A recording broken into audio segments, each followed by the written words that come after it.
বাংলাদেশকে মেধাশূন্য করতে ফ্যাসিবাদী চক্রান্ত অব্যাহত রয়েছে। শহীদ বুদ্ধিজীবী দিবসে গণঅভ্যুত্থান শক্তিকে ঐক্যবদ্ধ থাকার আহ্বান জানিয়েছেন রাজনৈতিক দলগুলোর নেতারা।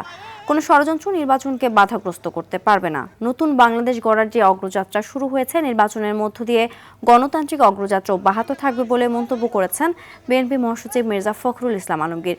সকালে মিরপুর শহীদ বুদ্ধিজীবী কবরস্থানে শ্রদ্ধা জানাতে এসে একথা বলেন তিনি।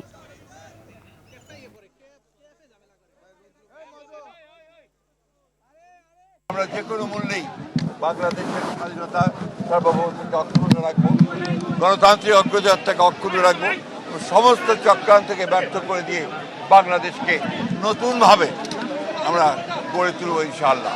রাজনৈতিক দলগুলো একে অপরকে দোষারোপ করছে। আমরা মনে করি এই সময় আমাদেরকে এই জায়গা থেকে সরে এসে ন্যূনতম একটা জাতীয় ঐক্য আমাদের মধ্যে রাখতে হবে। আমাদের মধ্যে বিভক্তি থাকলে ফ্যাসিস্ট শক্তি সেটা থেকে সবচেয়ে বেশি সুবিধাপ্রাপ্ত হবে।